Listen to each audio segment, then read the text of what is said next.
공부에는 왕도가 없다. 공부에는 순서가 없다. 나는 반드시 합격한다. 매일 저녁 귀간주한다. 코피, 비출혈, 코비자예요. 코피가 비출혈입니다. 목덜미나 콧등에 얼음찜질 해주면은 지혈이 잘 된다. 수축되니까. 또 치과용 피. 입에서 뭐 발치했어 이런 피와 코피는 다르죠? 치과에서는요. 피는 삼킨다 이게 답이고요. 코피는 뱉는다 이게 답입니다. 아시겠죠? 코가 지금 코피 나오면 막혀있죠. 입으로 숨을 쉬는 거예요. 코를 흥 푸는 게 아닙니다. 그리고 신선한 공기를 마시는 게 현기증을 완화할 수가 있어요. 코피가 날 때 드라마에서 막 고개 뒤로 제끼죠? 아니에요. 기도 막혀요. 고개를 숙이고 의자에 앉히는 게 좋다라는 거. 심폐소생술 가슴 압박할 때 성인은 5cm는 들어가야 된다. 그래서 팔을 직각으로 하고 체중을 실어서 누르는 거예요. 가슴 압박 때 인공호흡 30대 2를 하는데 가슴 압박의 속도는요. 하나, 둘, 셋, 넷 이 속도잖아요. 1초가 이게 1초죠. 1초에 2번 눌러보세요. 하나, 둘, 1초에 2번 누르면 1분은 60초니까 곱하기 2 하면 120회나 누르는 것입니다. 30대 2를 한 3번은 돌려야지 된다 이 얘기예요. 중단하는 시간은 10초를 넘기지 말아라. 자동 심장 충격기가 뭐냐 이제 하다 이런 문제까지 나와죠. 자동으로 심장을 충격 주는 거죠. 흉벽으로 전기를 방출시켜 심실세동을 정상 리듬으로 회복시킬 수 있는 응급처치 이게 바로 자동심장 충격기이다. 자동심장 충격기 사용 방법이 맨날 나왔죠. 일단 모든 기계는 전원을 켜야 작동이 돼요. 전원 켜고 패드를 부착합니다. 그리고 심장 리듬 분석 제세동 시행 이거 순서 바꿔서 많이 물어보거든요. 전원 켜고 패드 부착하는 건 알아. 그 다음에 리듬 분석 제세동 시행 리듬 2글자 제세동 3글자 뭐 이렇게라도 기억해 보세요. 전원 켜고 패드 부착하고 리듬 분석하고 제세동 시행을 한다. 마지막에 심폐소생술 계속 해준다 이거예요. 자동심장 충격기 부착 위치가 맨날 국가고시에 나옵니다. 환자 기준 오른쪽 왼쪽이에요. 환자의 오른쪽 빗장뼈, 쇄골뼈 바로 아래 하나 붙이고 환자의 왼쪽 젖꼭지 아래, 겨드랑이 요 중간에 부착하죠. 그래서 항상 오른쪽 왼쪽 이거 기억하세요. 여러분이 차에 탔어요. 보조석에 탔어요. 안전벨트 하는 순서 요렇게 어깨에서 밑으로 내려오죠? 오른쪽 왼쪽입니다. 심장 리듬 분석할 때는요.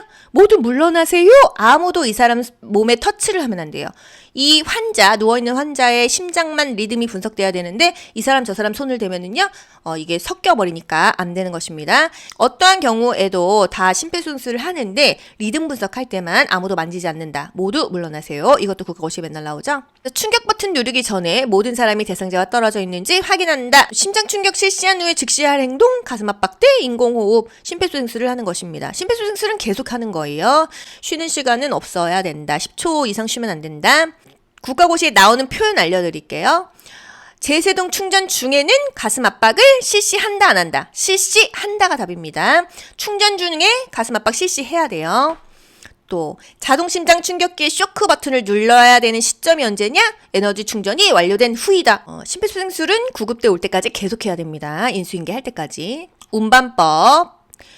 신체 역학의 원리가 이제 과목별로 다 교집합으로 나오는데 환자의 신체에 가까이 위치해야 되겠죠? 무릎을 굽혀요? 허리를 굽혀요? 무릎을 굽히고 허리를 편다? 안녕하세요. 미스코리아 자세죠? 무릎을 굽히고 허리를 펴고 앉았다 일어나면서 힘을 써라. 환자랑 가까이, 물건 드는 거와 가까이. 발목 염자가 발생한 직후 어떻게 해야 되냐? 냉찜질한다. 다리를 위로 올린다. 이런 거요. 쇼크 환자 트렌델렌버그 포지션. 이런 문제 있었어요. 외상으로 인한 출혈로 혈압 저하와 빈맥에 나타나는 쇼크는 출혈로 혈압이 저하됐다. 저혈량 쇼크가 되겠습니다. 이 쇼크의 종류 비법서를 한번 쭉 읽어보세요. 그리고 소화기 사용법 이런 거는 요양보호사 국가고시에 나오는데 상식이기 때문에 간호조무사 국시에서도 나올 수 있기 때문에 여러분 한번 보시고요. 불이 났어요. 어떻게 순서대로 피하냐? 불이야 외치고 젖은 수건으로 코와 입을 가리죠. 낮은 자세로 한쪽 손만 벽으로 짚고 한 방향으로 나가야 되는 것입니다. 욕창이 잘 생기는 부위, 압력받은 부위가 잘 생긴다. 똑바로 누워있으면 요 부위, 옆으로 누워있으면 요런 부위가 잘 생긴다. 다 알고 가세요. 약물의 용어, 선택작용이 뭐예요? 두통, 치통, 생리통의 개보린. 두통 있는 사람은 머리로 가고 치통 있는 사람은 이쪽으로 가고 생리통은 배 쪽으로 가고 그 약발이 선택한다 이거예요. 어떤 조직이 장기와 친화성을 가지고 있어서 어떤 방법으로 투여를 해도 약물이 그 조직 장기에서 작용을 일으키는 것이 바로 선택작용이다. 어떤 방법으로 투여하든지 특정 장기에만 작용한다. 선택작용. 내성은요?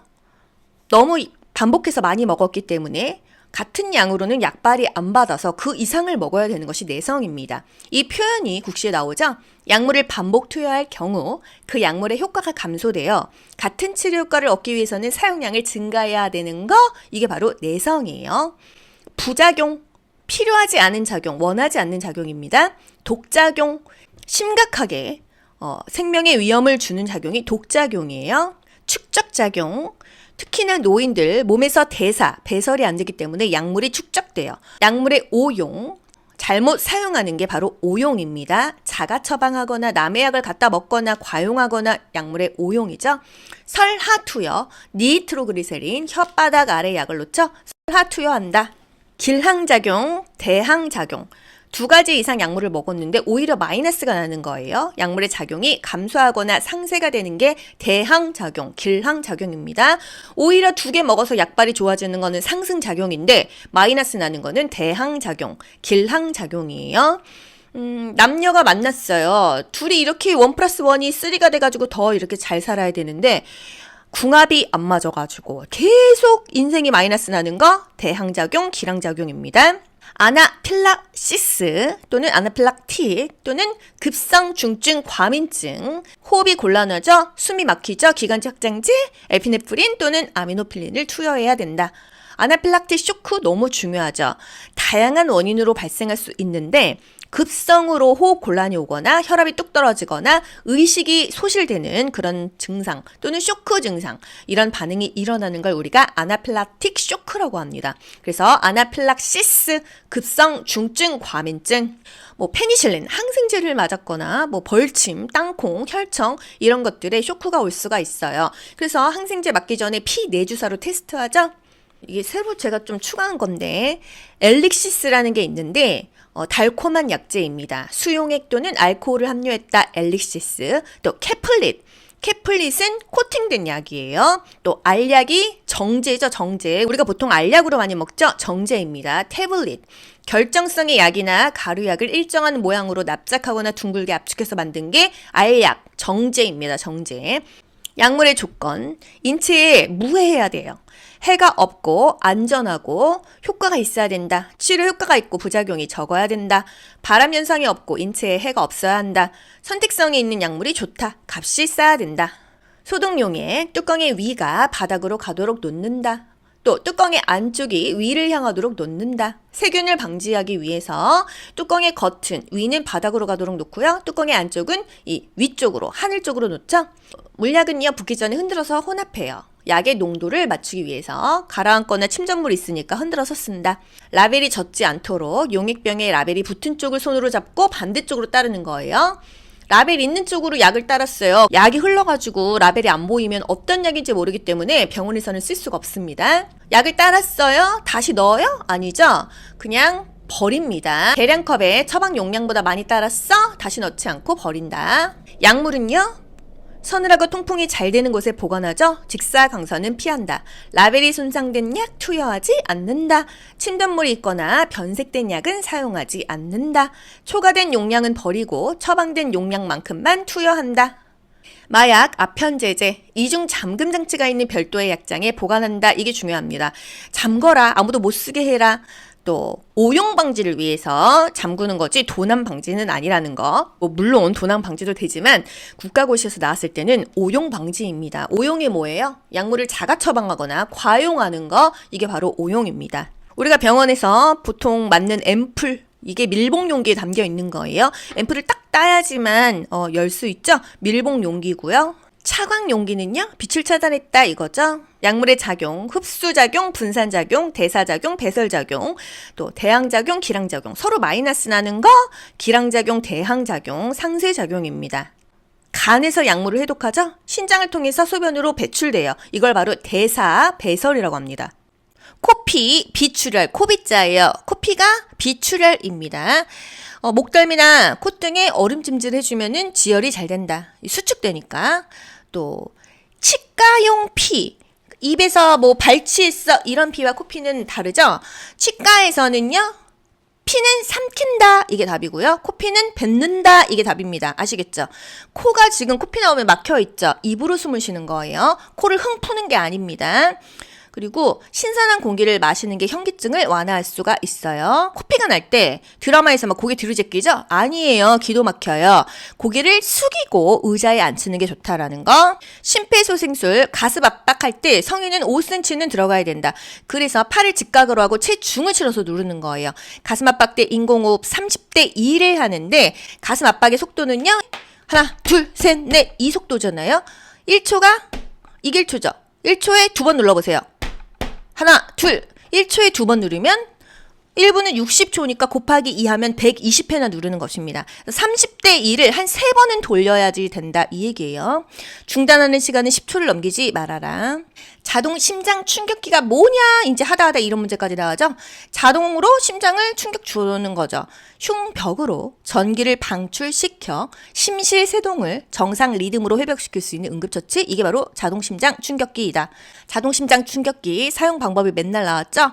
일단 모든 기계는 전원을 켜야 작동이 돼요. 전원 켜고 패드를 부착합니다. 그리고 심장 리듬 분석 제세동 시행 이거 순서 바꿔서 많이 물어보거든요. 전원 켜고 패드 부착하는 건 알아. 그 다음에 리듬 분석, 제세동 시행, 리듬 2글자, 제세동 3글자 뭐 이렇게라도 기억해 보세요.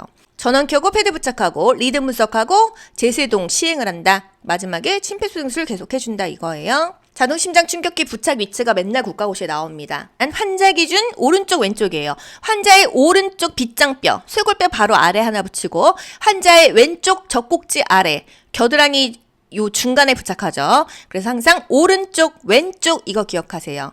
여러분이 차에 탔어요. 보조석에 탔어요. 안전벨트 하는 순서 요렇게 어깨에서 밑으로 내려오죠? 오른쪽 왼쪽입니다.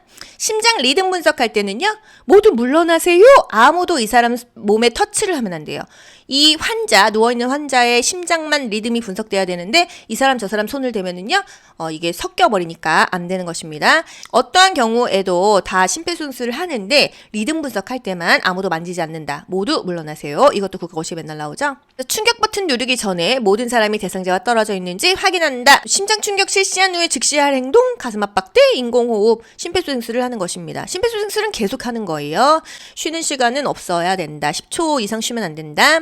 국가고시에 나오는 표현 알려드릴게요.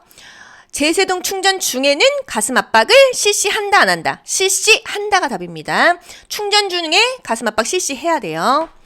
또 자동심장 충격기의 쇼크 버튼을 눌러야 되는 시점이 언제냐? 에너지 충전이 완료된 후이다. 심폐소생술은 구급대 올 때까지 계속해야 됩니다. 인수인계 할 때까지. 운반법. 신체 역학의 원리가 이제 과목별로 다 교집합으로 나오는데 환자의 신체에 가까이 위치해야 되겠죠? 무릎을 굽혀요? 허리를 굽혀요? 무릎을 굽히고 허리를 편다? 안녕하세요. 미스코리아 자세죠? 무릎을 굽히고 허리를 펴고 앉았다 일어나면서 힘을 써라. 환자랑 가까이, 물건 드는 거와 가까이.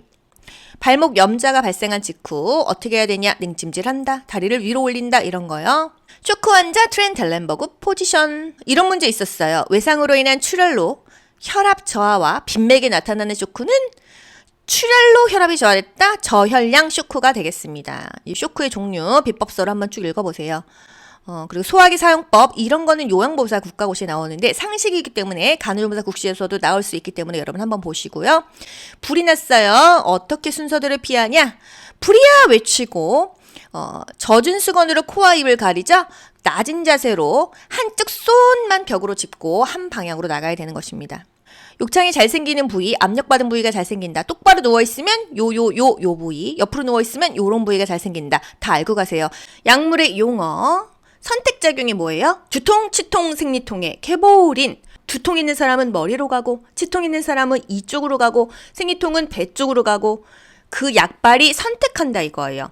어떤 조직이 장기와 친화성을 가지고 있어서 어떠한 방법으로 투여를 해도 약물이 그 조직 장기에서 작용을 일으키는 것이 바로 선택작용이다. 어떤 방법으로 투여하든지 특정 장기에만 작용한다. 선택작용. 내성은요? 너무 반복해서 많이 먹었기 때문에 같은 양으로는 약발이 안 받아서 그 이상을 먹어야 되는 것이 내성입니다. 이 표현이 국시에 나오죠. 약물을 반복 투여할 경우 그 약물의 효과가 감소되어 같은 치료 효과를 얻기 위해서는 사용량을 증가해야 되는 거, 이게 바로 내성이에요. 부작용, 필요하지 않은 작용, 원하지 않는 작용입니다. 독작용, 심각하게 생명의 위험을 주는 작용이 독작용이에요. 축적작용, 특히나 노인들 몸에서 대사, 배설이 안 되기 때문에 약물이 축적돼요. 약물의 오용, 잘못 사용하는 게 바로 오용입니다. 자가 처방하거나 남의 약을 갖다 먹거나 과용하거나 약물의 오용이죠. 설하투여, 니트로그리세린, 혓바닥 아래 약을 놓쳐 설하투여한다. 길항작용, 대항작용. 두 가지 이상 약물을 먹었는데 오히려 마이너스가 나는 거예요. 약물의 작용이 감소하거나 상쇄가 되는 게 대항작용, 길항작용입니다.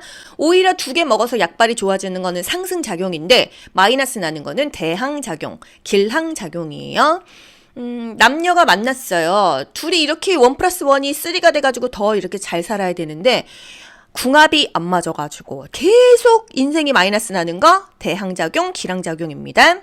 아나필락시스 또는 아나필락틱 또는 급성 중증 과민증, 호흡이 곤란하죠? 숨이 막히죠? 기관지 확장제, 에피네프린 또는 아미노필린을 투여해야 된다.